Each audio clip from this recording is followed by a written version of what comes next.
సమయంలో మరి మన మధ్యలో ఉన్న పాస్టర్ పీటర్ గారు గ్రీటింగ్స్ అందజేస్తారు. ఈ వార్షికోత్సవం నిమిత్తమే, అదేవిధంగా సెమిక్రిస్మ నిమిత్తమే మనందరికీ సేవకులు కొద్ది నిమిషాలు గ్రీటింగ్స్ మనకు తెలియజేస్తారు. వారిని ప్రేమతో ఆహ్వానిస్తాం. తప్పులు కొట్టి ప్రభునామం.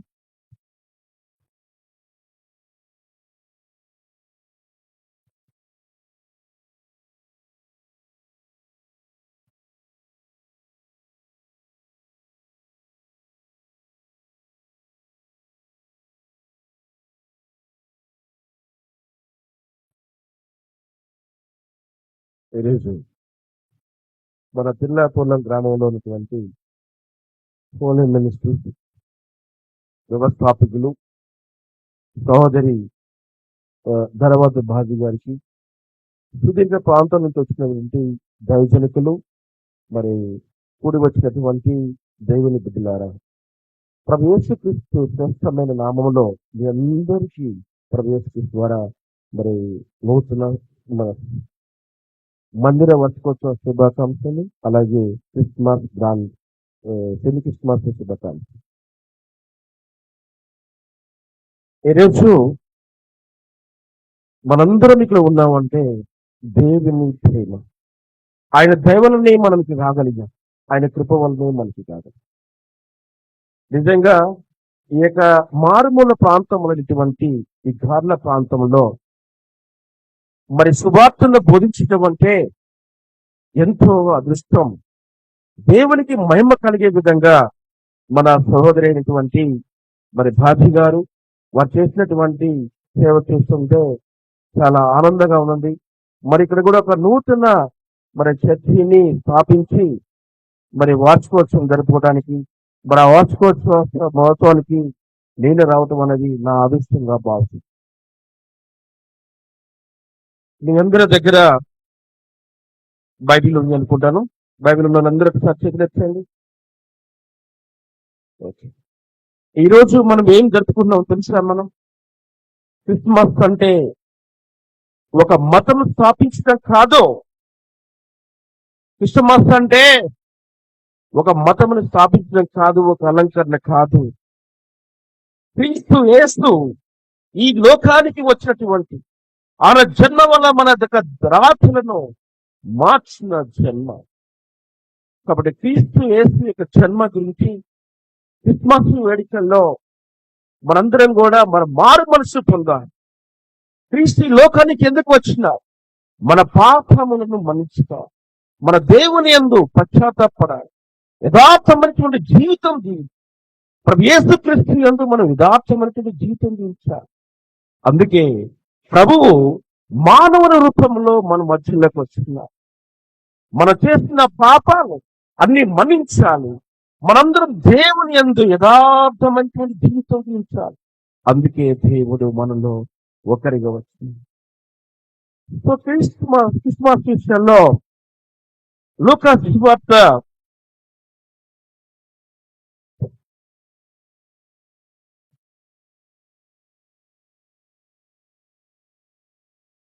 లూకాసు వార్త 2వ అధ్యాయం 11వ వచనం చదువుకున్నాము.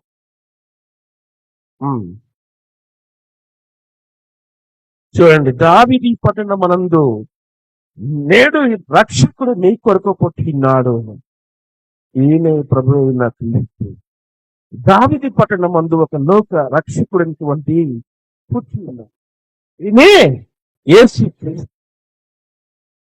మనందరం కూడా పాపములు చేస్తున్నాం. మన పాపాలని మన్నించాలి, దేవునిలో నివసించాలి, ఇట్లా జీవితంలో జీవించాలి. ఆ జీవితంలో జీవించడానికి దేవుడు మరి లోకానికి రక్షకుడిగా వచ్చాడు. మన ప్రభువైన యేసుక్రీస్తు మన యందు అంటే అధికారానికి వచ్చాడా, లేకపోతే మన మీద మరి తీర్పు తీర్చడానికి వచ్చినాడా? మనం చెప్పగలుగుతారమ్మా? దేవుడు తీర్పు తీర్చడానికి రాలేదు, మన మీద న్యాయాధిపతులుగా రాలేదు. మనం పాపముల నుంచి రక్షణ పొందాలి, దేవుని యందు నిత్య జీవితంలో జీవించాలి, దేవుని యందు విశ్వాసంతో జీవించాలి. నలిగిన హృదయాలు దేవుని యందు మరి మారు మనసు పొందాలి, పాపము నుంచి పాపమును విడవనాడాలి. ప్రభువైన యేసుక్రీస్తు యందు మనం నిత్యమైన జీవితం, ఆయనకి ఇష్టమైన బిడ్డలుగా జీవించాలని మనం దేవుడు మన కోసం వచ్చింది. అలాగే కీర్తన గ్రంథము లోకాసు వార్త 19వ అధ్యాయం 10వ వచనం చదవనము.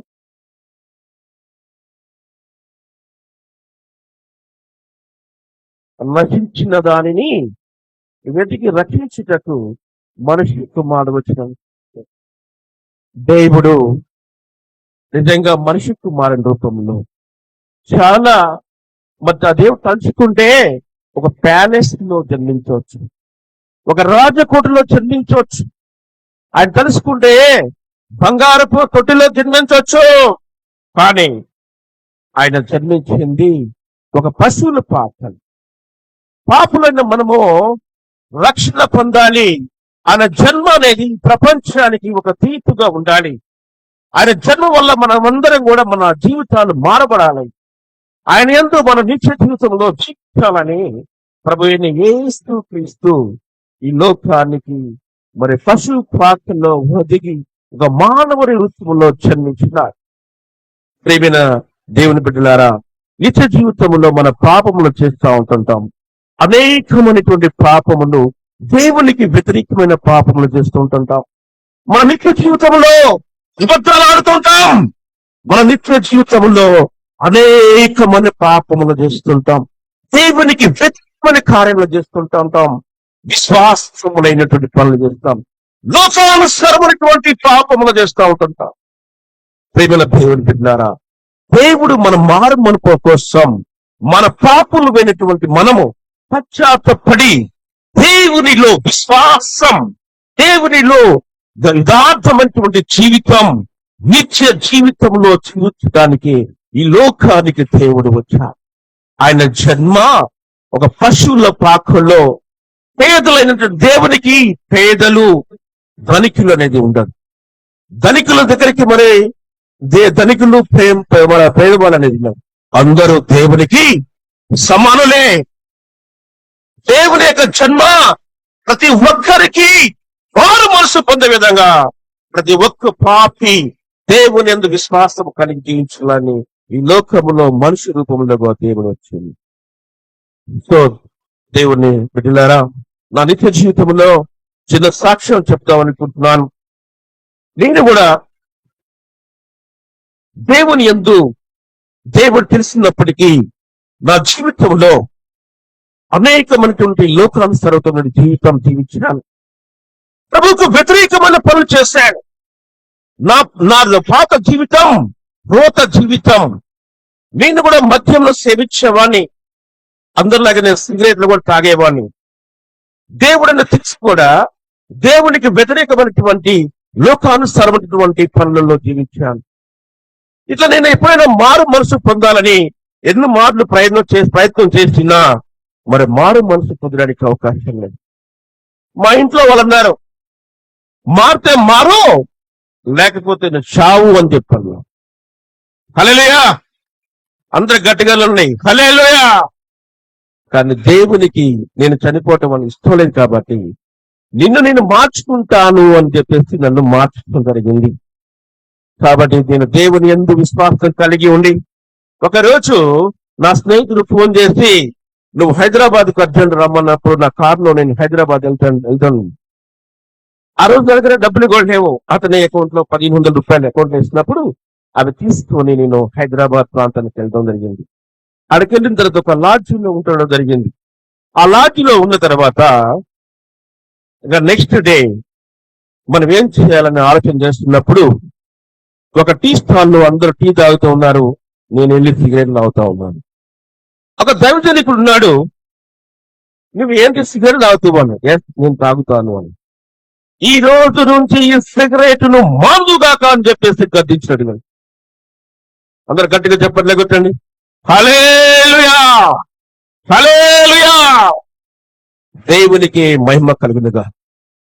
ఆ విధంగా అతను అన్న మాటకి నేను, ఏమిటి నువ్వు దేవుడివా, నువ్వు ఇలా చెప్తున్నావు, నా మారు మనసు పొందుటకు నాకు తెలుసు, నువ్వు నాకు చెబుతావు అని చెప్పేసి హేళన చేశాను. అక్కడ నుంచి నేను అదే కారులో ఒక ప్రాంతంలోకి వెళ్ళాల్సిన ఒక రూట్ మ్యాప్ తీసుకొని పెట్టుకుంటే, ఒక ప్రాంతం కాకుండా మరొక ప్రాంతానికి ఆ యొక్క రూట్ మ్యాప్ తీసుకెళ్తా ఉంటుంది. ఆ రూట్ మ్యాప్ తీసుకెళ్తా ఉంటుంటే ఒక ఆఫీసర్, ఒక అత్యున్నతమైనటువంటి పొజిషన్ లో ఉన్నటువంటి ఒక ఆఫీసర్ ఆఫీస్ కి తీసుకెళ్ళడం జరిగింది. అక్కడికి వెళ్ళిన తర్వాత నేను నా విజిటింగ్ కార్డు ఇవ్వడం జరిగింది. అక్కడ ఆయన ఒక 2 గంటలు వెయిట్ చేయించిన తర్వాత మళ్ళీ మనకు ఆఫీస్ సభ్యులతో మళ్ళీ పిలిపించి, ఆయన మీరు దేనికోసం వచ్చారంటే, మేము పేదలని, వాళ్ళని పిల్లల్ని చదివించడానికి, ఎక్కడైతే అనాథులు ఉంటారో వారిని సాధటానికి వచ్చి వాళ్ళ కోసం మేము వాళ్ళ సహసహకరణ కోసం మీ దగ్గరికి వచ్చేవాళ్ళం అన్నప్పుడు అతను అన్నాడు, అంతా బాగుంది, మరి పిల్లలు అందరి కోసం చేస్తున్నావు, దేవుని కోసం ఏం చేసావు మరి? There is no question, there is no answer there. ప్రభు కోసం నువ్వేం చేసావు అన్నప్పుడు అక్కడ నాకు ఆన్సర్ లేదు. ప్రభు కోసం నేనేం చేశాను?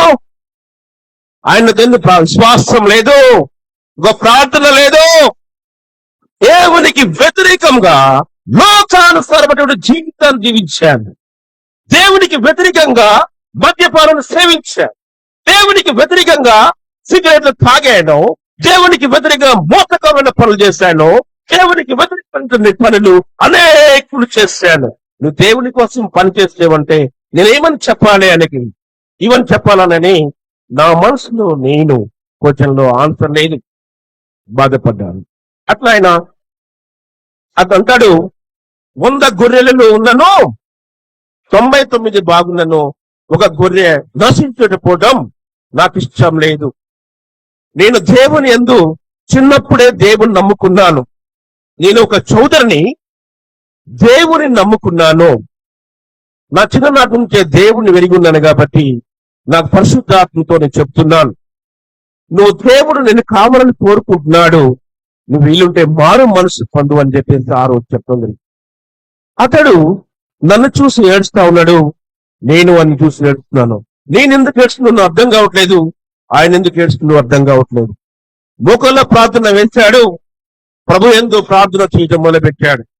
ప్రభువా, ఈ బిడ్డ నశించిపోవడానికి వీల్లేదు, వీలుంటే నువ్వు ఇప్పుడే తీసుకొని దేవా, పాపములో మునిగిపోయిన వితని నీ మాదిరిగా జీవించే మార్గము చేయ అని చెప్పేసి దేవుని యందు అతను ఎంతో వేడుకుంటూ ప్రార్థన చేస్తున్నాడు. నేను ఆ క్షణము ఆయన ప్రార్థన, ఆయన ఏడుస్తున్నాడు, నేను ఏడుస్తున్నాను. ఎందుకు ఏడుస్తున్నావు అర్థం కాని పరిస్థితి. ఆ విధంగా మరి నైట్ 9:30 వరకు ఈ యొక్క ప్రార్థన సాగింది. తర్వాత అతను దిగుతూ తన పని వారికి కొంత ఖర్చుల నిమిత్తం ఇచ్చాడు. ఒక పాపి ఒక దేవుని ఎందుకు విశ్వాసంగా మారిపోతున్నాడు. తర్వాత రోజు నేను ఆ ప్రార్థన విషయాలు చెప్పిన తర్వాత, దేవుని విషయాలు చెప్పిన తర్వాత, ఈ ఇంతగానో నా కోసం ఒక అత్యున్నతమైన ఒక ఆఫీసర్, ఆయన పేరు జరుబాబుల్ గారు, ఎంతో ఉన్నతమైన ఆఫీసర్ నా కోసం చెప్పాడని చెప్పేసి నేను ఆ క్షణము లాడ్జిలో లాడ్జికి వెళ్ళాను. లాడ్జికి వెళ్తే లోకానుసారమైనటువంటి జీవితం, విశాలమైనటువంటి మార్గం, అనేకమైనటువంటి మార్పులకి మరి రకరకాలైనటువంటి అక్కడ ఉంటాయి కాబట్టి అక్కడికి వెళ్ళడానికి వీలు లేదని చెప్పి అదే రోజు రాత్రి ఒక రోడ్డు పక్కన కారు పెట్టుకొని తెల్లవారులు బైబిల్ చదువుకుంటూ అక్కడ కూర్చున్నాను. అట్లా ఒక వారం రోజులు అలా ఉండటం వల్ల నెక్స్ట్ డే నీవు బాప్తిసం తీసుకోవాలని, ఏం తీసుకోవాలని, నువ్వు మారు మనసు పొందాలని చెప్పేసి ఆయన ఫోన్ చేశాడు. దేవుడు నడుపుతున్నాడు. హల్లెలూయా, హల్లెలూయా. కానీ ఈ విషయాన్ని మా ఆయన చెప్పిన తర్వాత అందరూ హేళన చేశారు. నువ్వు బాప్తిసం తీసుకోవడం ఏంటి, నువ్వేడ మరో మనసు పడ్డు, నువ్వు కరడగట్టినటువంటి నేరస్తుడివి, నువ్వు దేవుడు అంటే నీకు ఇష్టం ఉండదు, నువ్వు మారవని చెప్పాను. తర్వాత ఆయన ఫోన్ చేశాడు, వారిని ఖచ్చితంగా వస్తానంటే అతనికి ఎలాంటి మన బాజీ గారికి ఎంత సంఘం ఉందో ఆ విధంగా ఆ సంఘంలో అందరికి కూడా నేను వస్తానని చెప్పేసి ఒక పాపి మారిపోతుందని చెప్పేసి అందరూ భోజనం ఏర్పాటు చేస్తారు. కానీ భోజనం ఏర్పాటు చేసిన తర్వాత ఆ రోజు నేను వెళ్ళలేదు. నాకేంటి మీరు రాలేదు అందరు అడిగారు, నాకు చాలా చిన్న చూపుగా అయిందని. సార్ నేను ఈ రోజు కాకపోతే నెక్స్ట్ డే వస్తానని చెప్పి చెప్పడం జరిగింది. ఆ తర్వాత నెక్స్ట్ వీక్ ఆదివారం నాడు అందరి కుటుంబ సభ్యులందరినీ తీసుకుని వెళ్ళి బాప్తిసం తీసుకోవడం జరిగింది. అక్కడ నూతన జీవంలో దేవుని యొక్క చూపు, దేవుని ప్రేమ, దేవుని రుచి ఎలా ఉంటుంది అనేది ప్రభువైన యేసు క్రీస్తు మరి ఎలా ఉంటాడు, ఆయనతో ఎలా సహవాసం ఉంటుంది అనేది నిశ్చితమైనటువంటి జీవం చూస్తాము. నేను మారు మనసు పొంది 4 months అవుతుంది. 4 నెలల నుంచి నేను ఎక్కడ ఏ పని చేయను. హల్లెలూయా. కానీ దేవుడే నాకు మార్గాలు చూపిస్తున్నాడు, దేవుడే నాకు దారి చూపిస్తున్నాడు. చీకటిని వెలుగుగా మార్చగల దేవుడు నా హృదయంలో చీకటిని తొలగించి నాకు నిత్య జీవం అనే ఒక వెలుగును దేవుడు ఇచ్చాడు. హల్లెలూయా, హల్లెలూయా. నా ఊర్లో మొట్టమొదటిసారిగా క్రిస్మస్ అనేది, నూతన మార్పు అనేది, ఒక పాపు అనేది జీవితంలో మారు మనసు పొందాలని ఒక భాగ్యము దేవుడిచ్చినటువంటి మార్పు. అందుకే దేవుడికి అతి ఇష్టమైనటువంటి దేవుడి బిడ్డలు ఎవరంటే అనాథులు, తర్వాత విధవరాలని చెప్పేసి నేను వెళ్ళే మా ఊరిలో మొత్తం 4 చర్చీలు ఉంటాయి. ఆ చర్చిలో ఉన్న ప్రతి ఒక్క ఎదవాళ్ళు ఎవరైతే ఉంటారో వాళ్ళందరినీ గుర్తించి ప్రతి ఒక్కరికి కూడా చీరలు అన్ని కూడా దేవుని చిరు కానుకగా ఇవ్వడం జరిగింది. ఆ విధంగా నూతన జీవితాన్ని, నూతన మార్పుని ఈ యొక్క దేవుని యందు విశ్వాసం జీవించాలనుకుంటున్నాం. కాబట్టి ప్రభు అయిన దేవుని బిడ్డలారా, మీరు కూడా నిత్యమైనటువంటి జీవితంలో మారు మనసు పొందాలి. మీరు ప్రభు యందు విశ్వాసం కలిగినటువంటి యథార్థమైనటువంటి జీవితం మీరు జీవించాలని, అలాగే మీ పాపములు ఏమన్నా ఉన్నా కూడా మరి అన్నిటినీ కూడా ఆ దేవుని యందు విశ్వాసం కలిగి ఉండి మీ పాపములను ఒప్పుకొని ప్రభు యందు నిత్య జీవితంలో విశ్వాసమైనటువంటి యథార్థమైనటువంటి జీవితం జీవించాలి. మన దేవుడు మన మీద అధికారం చేయడానికి రాలేదు, మన మీద న్యాయాధిపతులు రాలేదు, మన మీద మరి తీర్పు చేయడానికి రాలేదు, కానీ మన హృదయాన్ని మార్చడానికి, పాపులైన మనని మరి మన యొక్క పాపములను మన్నించడానికి దయగల దేవుడు, ప్రేమగల దేవుడు మనం రక్షించడానికి వచ్చినాడు. కాబట్టి మన క్రిస్మస్ అంటే క్రీస్తు జన్మ అంటే రక్షించబడటానికి, పాపులమైన మనము దేవుని యందు నిత్య జీవితంలో జీవించుటకు మరి ఇక క్రిస్మస్ వేడుకలు ఇక చక్కటి వాతావరణంలో మరి మీ యందు నా యొక్క విశ్వాసమైనటువంటి నాకు సాక్ష్యాన్ని, అట్లాగనే ఈ పవిత్రమైన దేవాలయంలో మరి మంచి వాక్యం చెప్పడానికి నాకు అవకాశం ఇచ్చినటువంటి మరి సహోదరి దైవజనికురాలు మరి బాజీ గారికి హృదయపూర్వక ధన్యవాదాలు. అలాగే మరి ఎంతో సుదీర్ఘ ప్రాంతం నుంచి వచ్చి మరి పరిశీలనగా వచ్చినటువంటి సహోదరులందరికీ కూడా పేరు పేరున హృదయపూర్వక ధన్యవాదాలు.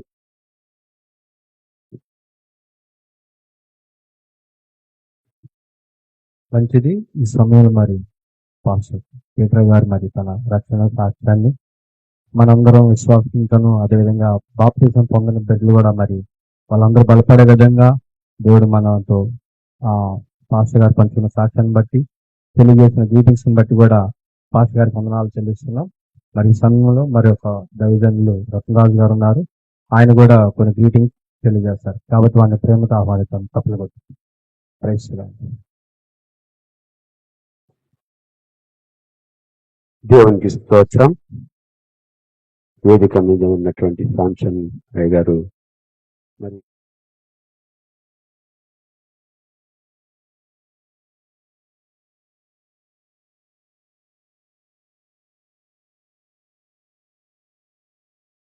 సంఘ బిడ్డలు, అమ్మగారులు, మరి అదేవిధంగా మా యొక్క తోటి సహోదరులు మరి అయ్య గారికి, మరి అమ్మగారులు ఉన్నారు, అమ్మగారులకు దేవుని నామంలో మరి సంఘ బిడ్డలకు దేవుని నామములో అందరికీ మరి వందనాలు తెలియజేస్తున్నాను. మరి వచ్చినటువంటి ఇక్కడ మృదంగం వాయిస్తున్నటువంటి మరి దేవుని బిడ్డలకు కూడా వందనాలు చెల్లిస్తున్నాను. మరి ఈ రోజున మరి ఇది వాక్యం చెప్పడానికి సమయం కాదు, కానీ గ్రీటింగ్స్ అంటే ఒక 4 మాటలు నేను చెప్పగలను. మరి మా యొక్క బిడ్డ భాగ్యమ్మ గారు మరి అంతకుముందు సిఎస్ఐలో వాళ్ళు పనిచేసి ఉన్నారు. మధ్యలో వాళ్ళు మరి ఆ యొక్క వాటిని వారు బంద్ చేశారు. బంద్ చేసి ఖాళీగా ఉన్నప్పుడు నేనే భాగ్యమ్మకు చెప్పాను, అమ్మా అంతకుముందు మీరు సేవ చేసి ఉన్నారు, వదిలిపెట్టారు, కాబట్టి ఇప్పుడైనా ఏదో ఒక ఊర్లో పోయి నువ్వు సేవ చేసుకోమ్మా. వాళ్ళ కింద నేను అంతకుముందు నేను ఒక విశ్వాసిని, భాగ్యమ్మ గారికి నేను విశ్వాసిని.